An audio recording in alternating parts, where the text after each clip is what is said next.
দর্শক, এবার নির্বাচনের খবর জানতে যাচ্ছি হবিগঞ্জে। সেখান থেকে যুক্ত হচ্ছেন আমাদের প্রতিনিধি সৈয়দ ইখলাসুর রহমান।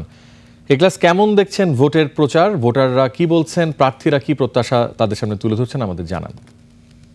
আচ্ছা রিয়াজ, আসলে আমার এখানে আমাদের হবিগঞ্জ জেলায় মোট 4টি আসন রয়েছে। এই 4টি আসনে 9টি উপজেলা।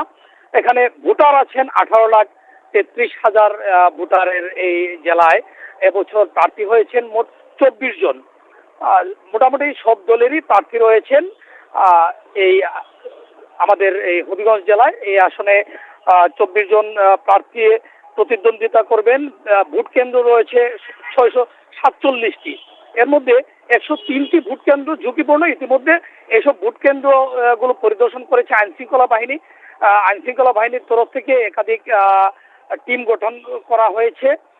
27টি বিজিবি 27 প্লাটুন বিজিবি ইতিমধ্যে মোতায়েন করা হয়েছে। জেলা জুড়ে তারা টহল দিচ্ছেন। ভোট কেন্দ্রগুলোতে সিসি ক্যামেরা স্থাপন করা হয়েছে এবং এই যে বডি অন ক্যামেরা, পুলিশের তরফ থেকে বডি অন ক্যামেরা অনলাইন এবং অফলাইন দুটি পদ্ধতির ক্যামেরাই থাকছে। অনলাইন ক্যামেরাতে তারা একদম কেন্দ্রীয় পর্যায়ে এগুলো মনিটর করতে পারবেন। এখানে 10টি টিম গঠন করা, মনিটরিং সেল গঠন করা হয়েছে। এই মনিটরিং সেল পুরো জেলার নির্বাচন মনিটর করবে।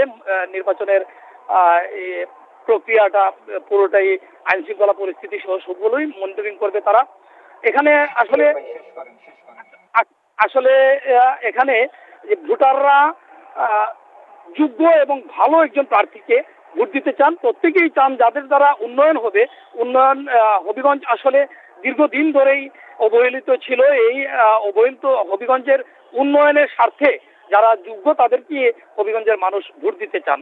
এই ছিল আমার কাছে হবিগঞ্জের নির্বাচনের আসলে সর্বশেষ তথ্য। সৈয়দ ইখলাসুর রহমান, আপনাকে অসংখ্য ধন্যবাদ।